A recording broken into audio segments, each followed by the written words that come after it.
यानंतर आता पाहूयात स्पीड न्यूज। शिवसेना पक्षप्रमुख आणि राज्याचे मुख्यमंत्री उद्धव ठाकरे यांनी दसरा मेळाव्यात पहिल्या वाक्यापासून भाजपवरती चौफेर हल्ला चढवला। कित्येक दिवसांनंतर भाषणासाठी मिळालेल्या संधीचं मुख्यमंत्र्यांनी सोनं केलं आणि आपल्या ठाकरे शैलीत विरोधकांचा समाचार घेतला। आपल्या एकेका वाक्यानं त्यांनी शब्दांच्या बाणांनी विरोधकांना घायाळच केलं आणि त्यामुळेच त्यांचं भाषण संपताच विरोधकांना पत्रकार परिषदांच्या माध्यमातून मुख्यमंत्र्यांच्या भाषणावरती प्रतिक्रिया देणं भाग पडलं। तुम्ही वचन मोडलं आणि मी मुख्यमंत्रीपद स्वीकारलं कारण माझ्या पित्याला मी वचन दिलं होतं, असं वक्तव्य मुख्यमंत्र्यांनी दसरा मेळाव्यात केलं। शिवसैनिकाला मुख्यमंत्री केलं असतं तर राजकीय जीवनातूनही बाजूला झालो असतो, असंही उद्धव ठाकरे म्हणाले। शिवसेना पक्षप्रमुख उद्धव ठाकरेंनी हिम्मत असेल तर सरकार पाडून दाखवा अशा शब्दात विरोधकांना आव्हान दिलं। दिलेली जबाबदारी पार पाडण्यासाठी ठामपणे उभा आहे मी, आमचे कर्मदरिद्री विचार नाहीत असंही ते म्हणाले। कुटुंबियांची बदनामी करणं ही विरोधकांची रोजगार हमी आहे, मात्र माझा वाडा चिरेबंदी असल्याचं वक्तव्य मुख्यमंत्र्यांनी केलं। मात्र अंगावरती आल्यास सोडणार नसल्याचा इशाराही त्यांनी दिला। वाटेल ते करून सत्ता मिळवण्यासाठी काहींना सत्तेचं व्यसन आहे असंही उद्धव ठाकरे म्हणाले। विचार एकच आहे पण धागे वेगळे आहेत। विचार एकच आहे म्हणून युती केली होती, आजही त्यांना मुख्यमंत्री व्हावं वाटलं असतं आणि त्यांनी जर शिवसेनेला दिलेलं वचन मोडलं नसतं तर तुम्ही मुख्यमंत्री झाला असतात, पण तुमच्या नशिबात ते नव्हतं असा सणसणीत टोला उद्धव ठाकरेंनी देवेंद्र फडणवीसांना लगावला। शिवसेनेचा दसरा मेळावा मुंबईच्या षण्मुखानंद हॉलमध्ये पार पडला। यावेळी उद्धव ठाकरेंनी स्वातंत्र्यवीर सावरकर यांच्या वादावरून थेट राजनाथ सिंह यांच्यावरती घणाघाती हल्ला केला। सावरकर आणि महात्मा गांधी यांच्याबद्दल बोलण्याची लायकी तरी आहे का असा सवाल उद्धव ठाकरेंनी उपस्थित केला। मला स्वतःला मी कधी मुख्यमंत्री आहे असं वाटत नाही असं मुख्यमंत्री म्हणाले। काही जण म्हणत होते की मी पुन्हा येईन, पण मी गेलोच नाही तर ते येतील कसे असा टोला उद्धव ठाकरेंनी देवेंद्र फडणवीसांना लगावला। यावर विरोधी पक्षनेते प्रवीण दरेकरांनी मुख्यमंत्र्यांना प्रत्युत्तर दिलं। फडणवीस हे पुन्हा आले होते, युतीला जनमत होतं आणि सत्ता पिपासू यासाठीच विचारधारा सोडत सरकार स्थापन करणारे कोण हे सगळ्यांना माहिती आहे। जनतेच्या मनात फडणवीसच सीएम आहेत असं दरेकर म्हणाले। मुख्यमंत्र्यांनी संघराज्यावर खुलेपणानं चर्चा व्हावी, केंद्राचे अधिकार राज्याचे अधिकार काय हे ठरवलं जावं असं वक्तव्य केलं। तसंच घटनेनं केंद्राएवढंच सार्वभौमत्व दिलं असेल तर केंद्राची लुडबुड नको, सर्व राज्यांनी एकत्र आलं पाहिजे असंही उद्धव ठाकरे म्हणाले। मुख्यमंत्र्यांच्या दसरा मेळाव्यातील भाषणानंतर विधान परिषदेचे विरोधी पक्षनेते प्रवीण दरेकरांनी ठाकरेंवरती निशाणा साधला। भाषणात फक्त फडणवीसांविषयी आकस दिसत होता। सत्तेसाठी त्यांनी विचार बाजूला ठेवून भाजपला सत्ता पिपासू म्हणणं योग्य नाही। बाळासाहेब यांचं हिंदुत्व आणि उद्धव यांचं हिंदुत्व यात स्पष्ट फरक जाणवला अशी टीका दरेकरांनी केली। दसऱ्याच्या निमित्तानं भाजपच्या नेत्या पंकजा मुंडेंनी भगवान गडावरती दसरा मेळाव्यात मराठा आणि ओबीसी आरक्षणासाठी आवाज उठवणार असल्याचं सांगितलं। विविध प्रश्नांवर पंकजा मुंडेंनी केलेला एल्गार यावेळी ऐकायला मिळाला।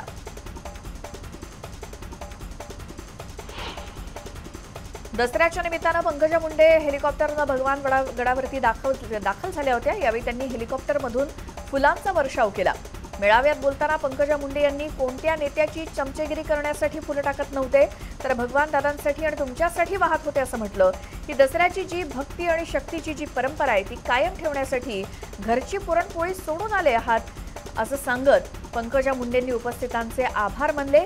देशात असा सोहळा कुठे होत नसेल असंही त्या म्हणाल्या। प्राप्तिकर विभागानं महाराष्ट्रात टाकलेल्या छाप्यांमध्ये 184 कोटींचे बेहिशेबी उत्पन्न उघडकीस आलं आणि प्राप्तिकर विभागानं मुंबईतील 2 बांधकाम व्यवसायातील समूह आणि त्यांच्याशी संबंधित काही व्यक्ती आणि संस्थांच्या कार्यालयांवर छापे टाकून जप्तीची कारवाई केली। 7 ऑक्टोबर रोजी शोध मोहिमेला सुरुवात झाली आणि सुमारे 70 ठिकाणी हे छापे टाकण्यात आले।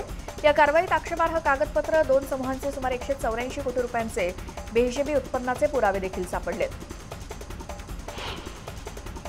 आता 18 वर्षांखालील मुलांनाही लोकल प्रवासाची मुभा देण्यात आली आहे। मध्य रेल्वेच्या विनंतीनंतर आपत्ती व्यवस्थापनाकडून परवानगी मिळाली आहे, त्यामुळे आता विद्यार्थी लोकल प्रवास करू शकणार आहेत।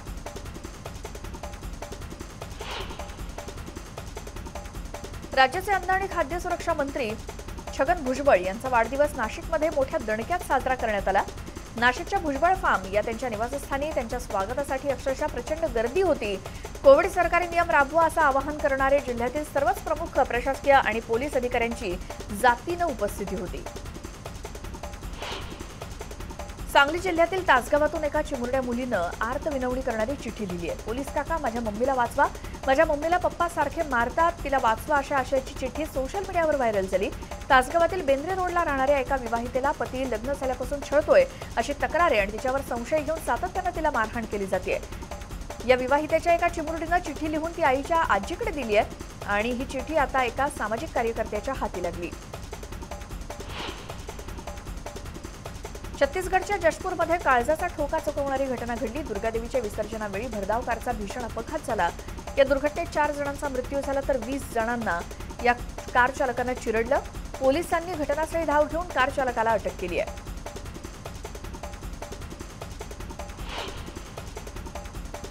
वसईमधील बंगली परिसरात एका अज्ञात व्यक्तीचा तलावात बुडून मृत्यू झाल्याची प्राथमिक माहिती समोर आली आहे। बंगली परिसरातील कार्बालाइट शाळेशेजारी असलेल्या तलावामध्ये हा मृतदेह सकाळी आढळला।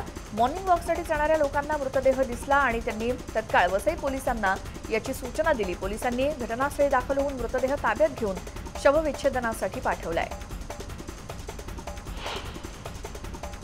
अकोल्यात डॉक्टर पेशाला काळीमा फासणारी घटना घडली आहे। एका डॉक्टरनं आपल्याच रुग्णासोबत प्रलोभन देऊन अनैसर्गिक शारीरिक संबंध ठेवल्याची धक्कादायक प्रकार समोर आलाय। डॉक्टर अनंत शेवाळे असं आरोपी डॉक्टरचं नाव आहे। पोलिसांनी गुन्हा दाखल करून त्याला अटक केली आहे। डॉक्टर अनंत शेवाळे हा अकोल्यातील सुप्रसिद्ध नेत्रतज्ञ आहे। पोलिसांनी दिलेल्या माहितीनुसार पीडित रुग्णाला डॉक्टर वारंवार फोन करून बोलवत होता।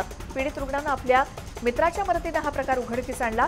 यानुसार गुन्हा दाखल करून डॉक्टरला अटक करण्यात आली आहे। ब्रेकनंतर बुलेटिनमध्ये तुमचं स्वागत। पुन्हा पाहूयात स्पीड न्यूज।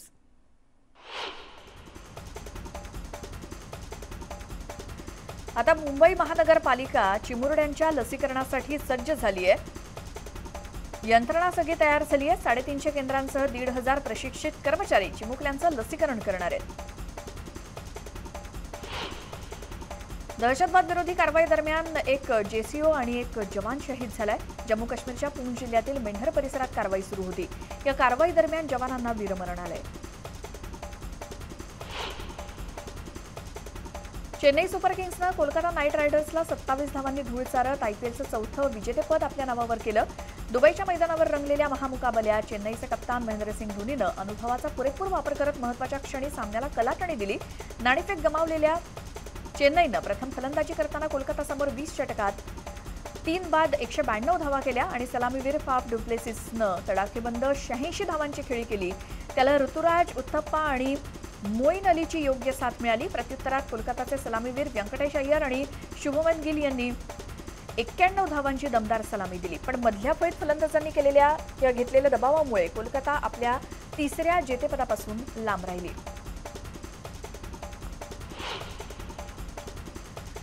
आणि या स्पीड न्यूज पाहिल्यानंतर वेळ झाली आहे या बुलेटिनमध्ये इथेच थांबण्याची। मात्र कोणत्याही बुलेटिन दरम्यानची एखादी बातमी पुन्हा पाहायची असल्यास न्यूज 18 लोकमतच्या यूट्यूब चॅनलला सबस्क्राईब करा आणि बातम्यांच्या अपडेट्ससाठी पाहत राहा न्यूज 18 लोकमत।